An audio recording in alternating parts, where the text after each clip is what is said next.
नमस्कार आदाब, आप देख रहे हैं इंडिया फैक्ट न्यूज़। जैसे कि आप जानते हैं महिला दिवस का महीना चला गया है। इस अवसर पर हम नागपुर में जो टैलेंटेड महिला है उनका इंटरव्यू दिखा के एक सीरीज़ चला गया।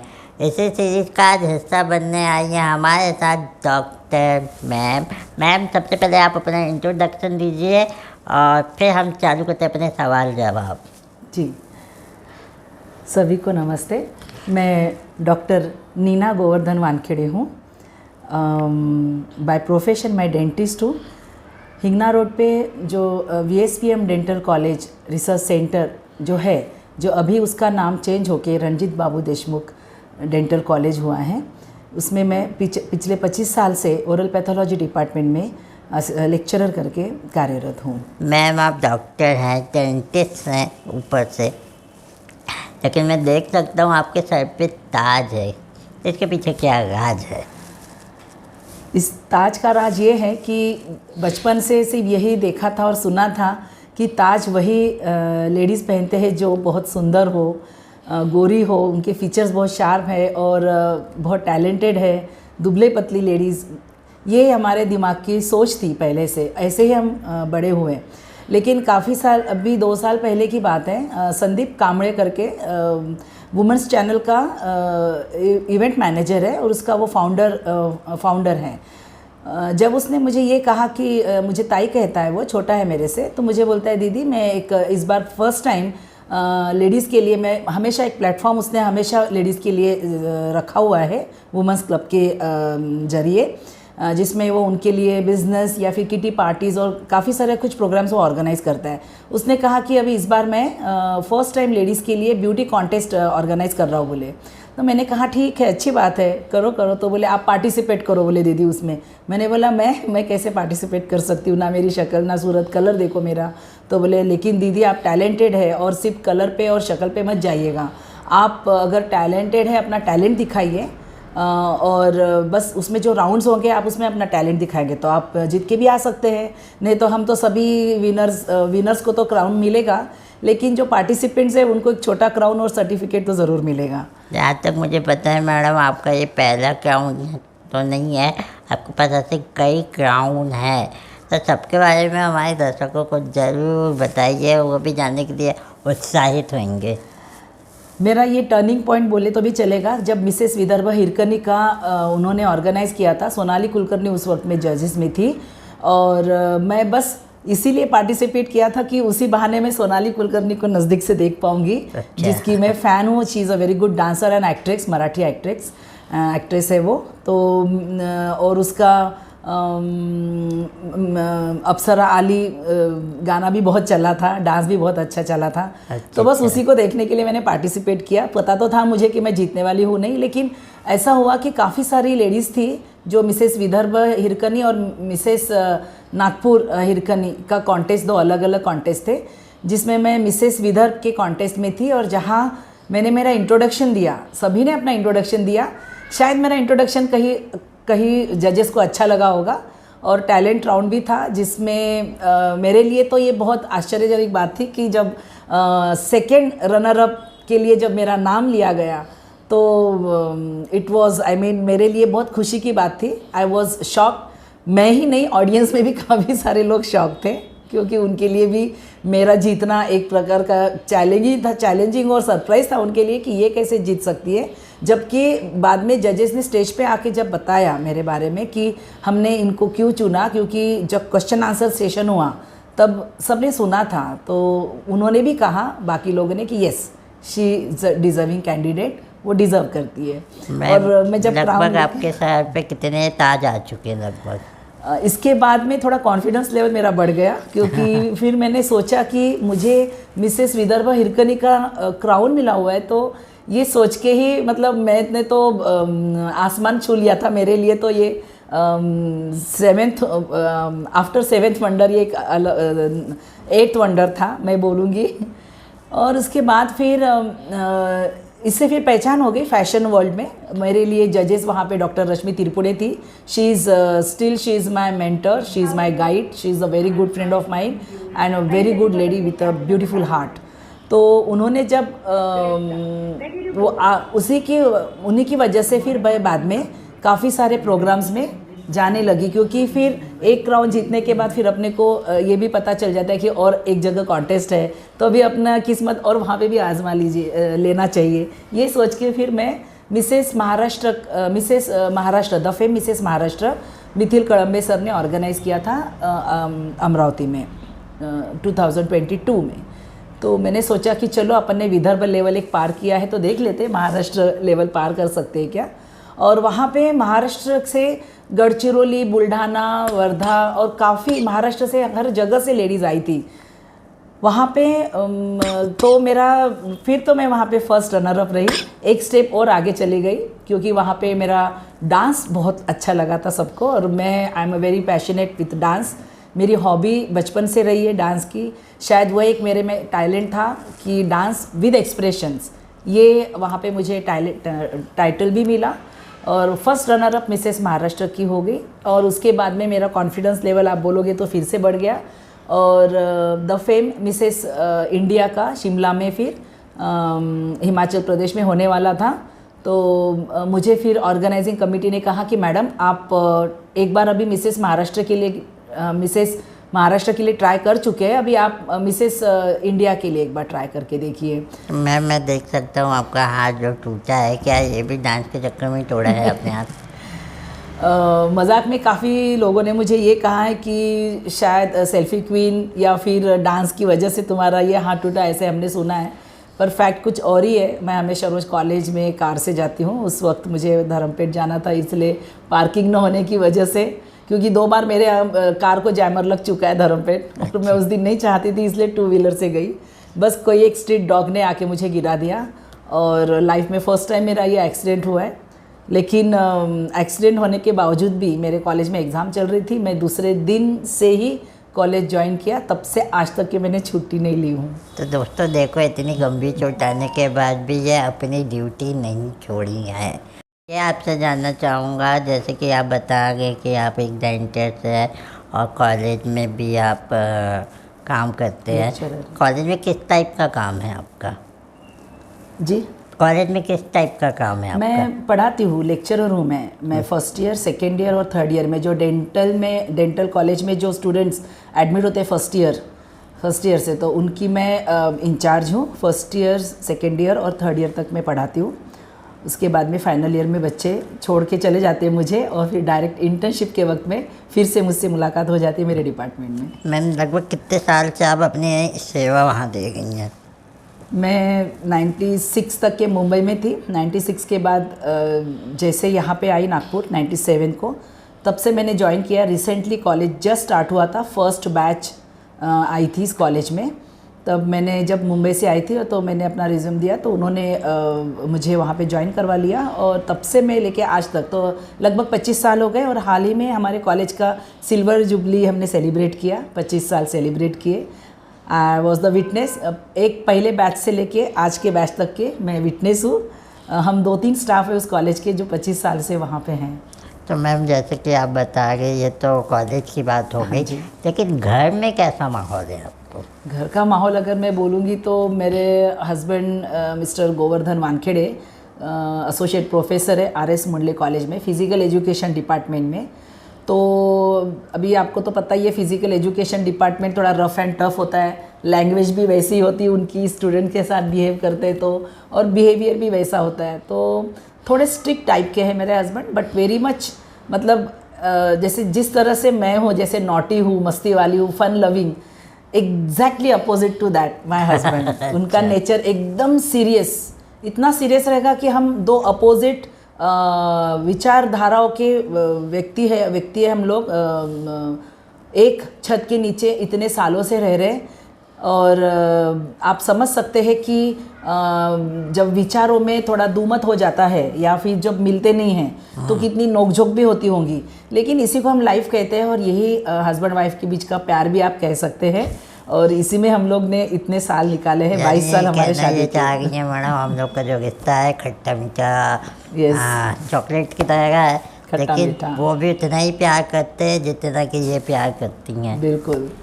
कि आप बता गए हो आपके हस्बैंड के बारे में, आप लोग की विचारधारा बिल्कुल नहीं मिलती है, खटपट खटास मीठा रिश्ता चलता रहता है, तो इसका मतलब वो तो आप कभी सपोर्ट ही नहीं करते होंगे। नहीं नहीं नहीं, ये गलत है एक्चुअली। उन्होंने मुझे देखा है, अभी इतने साल हो गए हमारे शादी को, तो उनको खुद पता है कि कहीं से उनको लगता है कि मेरी बीवी बहुत टैलेंटेड है। बस कभी ऐसे, क्योंकि उनको लगता है कि अगर मैं तारीफ़ करूँगा तो बीवी लोग हैं कि और सर पे चढ़ के बैठेगी। शायद ये हस्बैंड लोगों का एक विचारधारा है, इसलिए वो ज़्यादा तारीफ़ नहीं करते। लेकिन जब भी ज़रूरत पड़ी उनके बातों से मुझे लगता है कि वो कहीं तो भी मेरी तारीफ़ कर रहे हैं। और जितने भी जो भी मैं कॉन्टेस्ट जीती हूँ या जो भी मेरा टैलेंट है, इसको अगर सपोर्ट करना है तो इसमें अगर 10% अगर मेरा टैलेंट है तो 90% मेरे हस्बैंड का सपोर्ट है मुझे, क्योंकि वो हमेशा मुझे एक पॉजिटिव ये देते होते हैं, मैसेज देते हैं कि अरे जा, कौन सा कॉन्टेस्ट में जा रही है, जा तू जीत के आएगी, मुझे पता है तेरे में बहुत टैलेंट है और बाकी लोगों से ज़्यादा तेरे में है, मुझे पता है। तू बहुत अच्छा डांस कर लेती है, तू बहुत अच्छा बातें कर लेती है और तू अच्छा गा भी लेती है। मैं गा भी लेती हूँ, मुझे मेरा शौक़ है वो गाने का, डांस का भी, क्योंकि डांस में मैंने इतने जगह परफॉर्म किया हुआ है कि लोग मैं आज जहाँ भी अगर मैं थोड़ा सा भी अगर झलक मेरी डांस की दिखा दूँ विथ माय एक्सप्रेशंस, तो वो इंसान मुझे कहते, मतलब वो इंसान फिर मुझे भूलते ही नहीं है कि वाह, हमने आज तक कि तुम्हारा ऐसा डांस नहीं देखा। ये रिकॉर्ड हमने स्क्रीन पे देखा होगा, किसी हीरोइन के इस पे डांस करते हुए देखा होगा, लेकिन तुमने अपनी तरीके से जो डांस किया है विथ एक्सप्रेशन, ये तुम्हारा खुद का अलग से ये है और यही तुम्हारी पहचान है। मुझे तो डांस में कभी कोई पहचान नहीं मिली, पर हाँ, मुझे डांस को मेरे सराहाया गया है और जिसकी वजह से मुझे मुंबई में दादा साहेब फाल्के राष्ट्रीय कला रत्न पुरस्कार मिला हुआ है गैलेक्सी फाउंडेशन की तरफ से, जिसके डॉक्टर राठौड़ सर जिसके फाउंडर है, जिन्होंने मेरे वीडियोस देखे, क्योंकि उन्होंने जब ये वुमेंस डे के लिए जब कंपटीशन रखी थी तब उन्होंने मुझे मेरे वीडियोस मंगवाए थे, और जिसमें एक बॉलीवुड के जो सर थे उसमें जज थे, उनके सेंसर बोर्ड के एक सर थे जिन्होंने मेरा डांस देखा था और उन्होंने जजिंग करके मुझे वो अवार्ड दिया था। तो वो एक है। और दादा साहेब फाल्के के जो पोते हैं, उन्होंने भी एक डांस कंपटीशन रखी हुई थी जिसमें उन्होंने मेरा डांस का वीडियो मुंबई में रखा था, तो डांस वीडियो उन्होंने मंगवाए थे उस वक्त में कोरोना की वजह से, और जिसमें उन्होंने मुझे Dada Saheb Phalke golden camera award प्रदान किया था। ये मेरे लिए बहुत बड़ी बात है। इसके अलावा आपको कौन कौन से अचीवमेंट हासिल है? मुझे सिंगिंग भी बहुत अच्छा लगता है, कहना चाहिए तो आवाज़ मेरी बहुत अच्छी नहीं है, लेकिन अगर माइक अगर दे दिया और कराओके पे या फिर ट्रैक पे अगर कोई सॉन्ग गाना रहा तो मैं उसको अच्छे से निभा लेती हूँ। उसमें भी मुझे काफ़ी सारे प्राइजेस मिले हुए हैं, और स्पोर्ट्स में भी मुझे काफ़ी, बचपन से स्पोर्ट्स से बहुत ज़्यादा गहरा नाता रहा मेरा। तो स्कूल में चाहे वो लंगड़ी हो, खो खो हो, क्रिकेट हो, लेकिन उसके बाद पर्सनल इसमें अगर देखा जाए इंडोर्स तो बैडमिंटन, टीटी, जैवलिन थ्रो में गोल्ड मेडल है मुझे, शॉट पुट में गोल्ड मेडल है, डिस्क थ्रो में गोल्ड मेडल है, और कैरम अगर खेलती हूँ तो उसमें भी मुझे गोल्ड मेडल है। तो आजकल की एजुकेशन बहुत महंगी हो गई है। हाँ जी। तो ऐसी महंगी एजुकेशन बच्चों को देने में आपको कितनी मेहनत लगी? मेरी लड़की को MBBS डॉक्टर ही होना था, क्योंकि मेरी मम्मी मम्मी से अगर मैं स्टार्ट करती हूँ तो मेरी मम्मी मेडिकल में नर्स थी, वो जिसकी वजह से वो हमेशा कहती थी कि मैं डॉक्टर्स के साथ में सुबह शाम रहती हूँ, तो मैं अपनी बेटी को उसमें देखती हूँ। तो मेरी मम्मी की हमेशा इच्छा थी कि बेटी अपनी डॉक्टर बने। तो मैं MBBS डॉक्टर तो नहीं बन पाई, क्योंकि 1% से मेरा MBBS गया था, मतलब चांस नहीं मिला मुझे। लेकिन BDS करने के बाद भी मम्मी बोली कोई बात नहीं है, ये भी एक अच्छा ये है, तुम्हारा प्रोफेशन है, इसी में आगे जा सकता है, ऐसा कुछ नहीं। लेकिन मेरी लड़की का जो एक सपना था कि मुझे भी MBBS, और उसमें उसको गायनेकोलॉजिस्ट होना है, तो जिसके लिए उसको MBBS करना बहुत ज़रूरी था। तो उसको नहीं मिले उतने मार्क्स, तो इसलिए हमको उसको फॉरेन में भेजना पड़ा, क्योंकि यहाँ पे एजुकेशन सिस्टम अगर आपको मैं बताऊँ तो ठीक नहीं होगा कैमरा के सामने अगर बताना कि यहाँ के एजुकेशन सिस्टम बहुत ज़्यादा बदल चुकी है पहले मेरिट बेसिस पे और बच्चों को एडमिशन मिलती थी, लेकिन यहाँ पे ऐसा हो गया कि जिसके पास पैसा है अभी उनके बच्चे पढ़ते हैं। तो कैसे तो भी हम अभी अपने बच्चे को पढ़ा रहे हैं प्राइवेट में, हिम्मत करके। मैंने तो कभी नहीं कहा था कि मैं तुमको प्राइवेट कभी नहीं पढ़ाऊंगी, पढ़ाई करो, अच्छे मार्क्स लो तो ही MBBS करोगे। लेकिन वो उसके पापा के साथ में उसका क्या कम्युनिकेशन हो गया और उन दोनों ने क्या डिसाइड किया, उन दोनों ने ही ये सब करके एडमिशन ली। इसमें मेरा कोई भी रोल नहीं है। मैं तो हमेशा चाहती थी कि नागपुर में भले ही तुम फिजियोथेरेपी करो, लेकिन तुम उसमें करो, मेरे कॉलेज में करो। बट उसका जो सपना था मेरे हस्बैंड ने वो पूरे करने की, अपने कोई भी फादर अपने डॉटर की ख्वाहिश पूरी करना चाहता है, वो तो है ही। तो मैम ये तो बात हो गई आपकी करियर की, आपकी फैमिली की, और क्या कहना चाहेंगे आप जाते जाते हमारे दर्शकों को? मैं तो यही कहना चाहूँगी कि सबसे पहली बात तो अभी कोविड में, जैसे मेरे पापा अभी 2 साल पहले मेरे पापा हमको छोड़ के गए कोविड की वजह से, जो जिनको मैं सुबह शाम हर वक्त मिस करती हूँ। I was very close to my father. जैसे मेरी बेटी अपने पापा की लाडली बेटी है, वैसे मैं उससे कहीं ज़्यादा मेरी पापा की लाडली बेटी थी। तो उनको तो मैं मिस करती हूँ। और मम्मी तो मेरी 16-17 साल पहले ही जा चुकी थी कुछ हेल्थ इशू की वजह से। तो माँ बाप का पूरा दोनों का प्यार मेरे पापा ने मुझे दिया, लेकिन कोविड ने मेरे पापा को मुझसे दूर कर दिया। तो मैं तो सबसे पहले तो आज जागतिक महिला दिन के इस अवसर पे सारी लेडीज़ को पहले ये कहना चाहूँगी कि प्रतिभाएं और टैलेंट सभी में होता है।